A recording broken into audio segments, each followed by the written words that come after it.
اگلی آیت میں فرمایا وَلَا تَقْرَبُوا الزِّنَا إِنَّهُ كَانَ فَاحِشًا۔ جس طرح اولاد کے قتل کو منع فرمایا اللہ تبارک و تعالی نے، اور دلائل سے سمجھا دیا کہ اولاد کو قتل کرنا یا روکنا کسی مسئلے کا حل نہیں، بلکہ اللہ تبارک و تعالی کے حکموں پر عمل کرنا، اللہ پہ بھروسہ کرنا اصل میں یہ ہے، اصل ذمہ داری یہ ہے۔ وَمَا خَلَقْتُ الْجِنَّ وَالْإِنسَ إِلَّا لِيَعْبُدُونَ کہ انسان اور جنات کو رب العالمین نے اپنی عبادت کے لیے پیدا فرمایا۔ ہم اللہ کی عبادت نہیں کرتے اور اللہ تعالیٰ کے ذمے جو کام ہے اس میں مشغول ہو جاتے ہیں۔ ہم اللہ تبارک و تعالیٰ کی اگر صحیح معنوں میں عبادت کریں تو رب العالمین نے روزی کا ذمہ اپنی ذمہ داری پہ لیا ہے، اور اللہ تبارک و تعالیٰ نے ہر حال میں اس کو پورا کرنا ہے، لہٰذا ہم اپنی ذمہ داری کو پوری کریں گے تو رب العالمین اپنے وعدوں کو پورا فرمائیں گے۔ فرمایا وَلَا تَقْرَبُوا الزِّنَا إِنَّهُ كَانَ فَاحِشًا، زنا کے قریب بھی نہ پھٹکو، بے شک وہ بے حیائی ہے، وَسَاءَ سَبِيلًا اور بہت برا راستہ ہے۔ دو چیزوں کو سامنے رکھ کر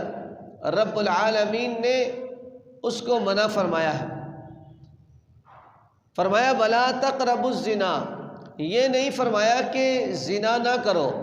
بلکہ یہ فرمایا کہ زنا کے قریب بھی نہ جاؤ، اس لیے کہ جتنے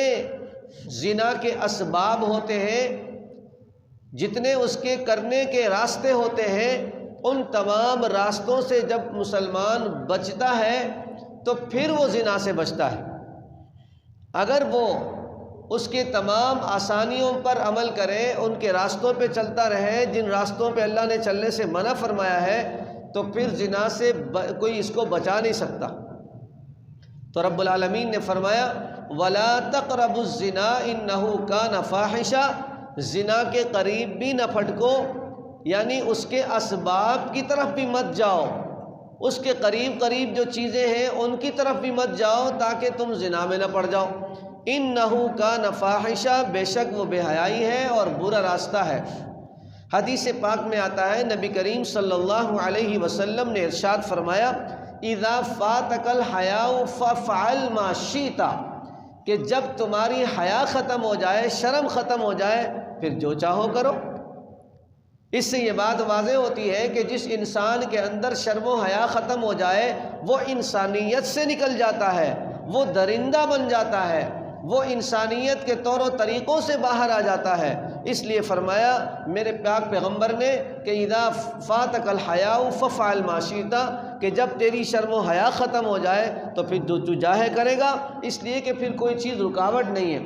انسان کی برائی کے اندر رکاوٹ کیا ہے؟ شرم اور حیا، اور جب شرم حیا ختم ہو تو پھر اسے جانور بننے میں کوئی نہیں روک سکتا۔ اس لیے حیا کی اہمیت کو مد نظر رکھتے ہوئے، حیا کی اہمیت کو واضح کرنے کے لیے میرے اور آپ کے محبوب پیغمبر نبی کریم صلی اللہ علیہ وسلم نے فرمایا الحیاء شعبۃ من الایمان، کہ حیا ایمان کا ایک خاص شعبہ ہے، ایمان کا حصہ ہے۔ اور فرمایا کہ جب حیا ختم ہو جائے تو ایمان کامل نہیں رہتا۔ تو ایمان جب ہی کامل ہوتا ہے جب انسان کے اندر شرم و حیا ہو، تو جب شرم و حیا کامل طریقے سے انسان کے اندر موجود ہو تو پھر وہ ہر قسم کی برائی سے بچتا ہے، وہ بے حیائی کے کاموں سے بچتا ہے، وہ زنا سے بچتا ہے۔ تو فرمایا کہ زنا جو ہے وہ ایسا خطرناک فعل ہے کہ رب العالمین نے اس کے قریب جانے سے بھی منع فرمایا، یعنی وہ چیزیں، وہ کام جس سے زنا آسان ہو جاتا ہے ان چیزوں سے بھی منع فرمایا۔ اب ہمارے معاشرے میں جو ماحول ہے، ہمارے معاشرے میں ہمارا جو ماحول ہے وہ یہ ہے، ہم کہتے ہیں جناب ڈرامہ دیکھ لیں کوئی بات نہیں، فلم دیکھ لیں کوئی بات نہیں، شو دیکھ لیں، اسٹیج شو دیکھ لیں کوئی بات نہیں، مووی دیکھ لیں کوئی بات نہیں، ہاں جی مخلوط تعلیم حاصل کریں کوئی بات نہیں، شادی میں جناب بیچ میں کنات نہ لگائیں، کوئی بات نہیں، مخلوط شادی، مخلوط پارٹی، جناب والا برتھ ڈے منایا جا رہا ہے، مختلف قسم کے مایو مہندی وغیرہ کی محفل ہوتی ہے، اس میں جناب مخلوط قسم کی محفل ہوتی ہے اور کوئی پردے کا نظام نہیں ہوتا، ہم کہتے ہیں یہ سب کچھ کرو، زنا نہیں کرو، جبکہ اللہ تبارک و تعالیٰ نے ڈائریکٹ یہ نہیں فرمایا کہ زنا نہیں کرو، بلکہ فرمایا اس کے قریب نہ جاؤ۔ کیا مطلب ہے کہ یہ جو محفلیں ہیں، جو مخلوط محفلیں ہیں، جہاں مرد اور عورت کا اختلاط ہوتا ہے، فیشن شو ہوتا ہے، اسٹیج شو ہوتا ہے، فلموں میں شرکت ہوتی ہے، فلموں کا دیکھا دیکھی اور مووی دیکھ کر، یہ سب چیزیں وہ شعبے ہیں جو زنا سے آپ کو قریب کر دیتے ہیں۔ جس طرح کسی بیان کو سننا، محفل میں سننا، درس قرآن کو سننا، کسی عالم کے بیان کو سننا، کسی بزرگ کے بیان کو سننے سے ایمان تازہ ہو جاتا ہے، آدمی نماز کے قریب ہو جاتا ہے، ایمان کے قریب ہو جاتا ہے، مسجد کے قریب ہو جاتا ہے، اللہ کے قریب ہو جاتا ہے، محمد مصطفیٰ سے محبت کرنے لگ جاتا ہے، شریعت سے محبت کرنے لگ جاتا ہے۔ اسی طرح جب وہ ان چیزوں میں شرکت کرتا ہے، بے حیائی کی محفلوں میں جاتا ہے، مخلوط محفلوں میں جاتا ہے، مرد و عورت کا آزادانہ ماحول میں جاتا ہے، تو پھر تمہارے کہنے کی ضرورت نہیں ہے، وہ خود بخود زنا کے قریب ہو جاتا ہے۔ اس سے یہ بات بھی واضح ہو رہی ہے کہ اگر ہم اسٹیج شو سجا رہے ہیں اور مرد اور عورت کو، اپنے رشتہ داروں کو مخلوط ہونے کا موقع دے رہے ہیں، ہم مہندی مایوں کی محفل سجا رہے ہیں، پروگرام ترتیب دے رہے ہیں، اس میں جناب پردے کا انتظام نہیں ہے، خوب فیشن کا سسٹم ہے، خوب جناب اپنے آپ کو دکھانے کا ماحول ہے، تو گویا کہ ہم اس شعبے کو آگے بڑھانے میں ہمارا بھی ہاتھ ہے۔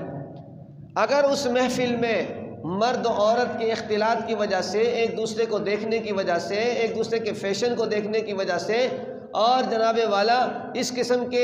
آزادانہ کپڑوں میں ایک دوسرے کو دیکھنے کی وجہ سے جب کسی مرد کے اندر شہوت بھڑک اٹھے اور اس کے اندر زنا کی خواہش پیدا ہو، تو اس کا سبب تو ہم بنے۔ وہ محفل ہم نے کر کے دی ہے، وہ موقع ہم نے فراہم کیا ہے، دونوں کو ایک ٹیبل میں ہم لے کر آئے ہیں، دونوں کو بوفے پر آمنے سامنے ہم لے کر آئے ہیں، جناب لیڈیز اینڈ جینٹس ہیں اور بوفے لگے ہوئے ہیں، کھانے کا انتظام ہے، مہندی مایوں کے بعد، ولیمے کے بعد، برات کے بعد کھانا کھل گیا، اب جناب آپ بھی کھانا لے رہے ہیں، وہ بھی کھانا لے رہی ہیں، ہاں جی، آمنا سامنا ہو رہا ہے، خود ایک دوسرے کو دیکھنے کا موقع مل رہا ہے، اور ایسے موقع مل رہا ہے کہ آزادانہ ماحول میں، شو کے ماحول میں، میک اپ کے ماحول میں، آزادانہ ماحول میں، تو پھر بیچ میں رکاوٹ کس بات کی ہے؟ بیچ میں شیطان ہے۔ تو لہٰذا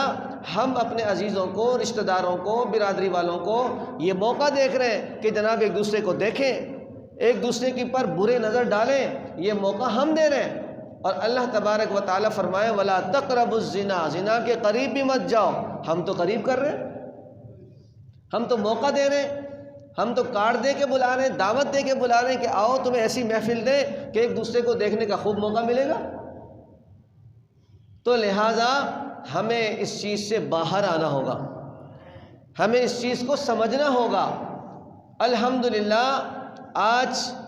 دینی معلومات پہلے سے بہت زیادہ ہیں، قرآن و سنت کی معلومات پہلے سے بہت زیادہ ہیں، لیکن عمل کی کمی ہے کہ من رأى منکم منکرا فلیغیرہ بیدی، کہ جب کوئی برائی کا کام کرتے ہوئے دیکھو تو میرے پاک پیغمبر نے فرمایا اسے اپنے ہاتھ سے روکو۔ جہاں آپ کی پہنچ ہے، جہاں آپ کی طاقت ہے، جہاں آپ کے سورس ہیں، جن پر آپ کی بات چلتی ہے، اپنے ہاتھ سے روکو۔ اور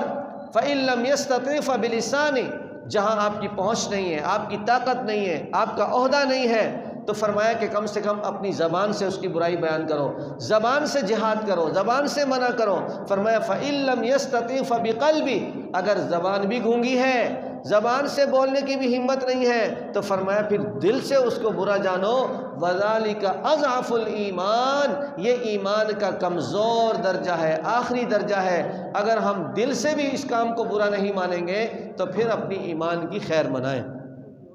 تو اللہ تبارک و تعالی ہم سب کو اس برائی سے محفوظ فرمائے۔ عمل سے زندگی بنتی ہے، جنت بھی جہنم بھی، یہ خاکی اپنی فطرت میں نہ نوری ہے نہ ناری ہے۔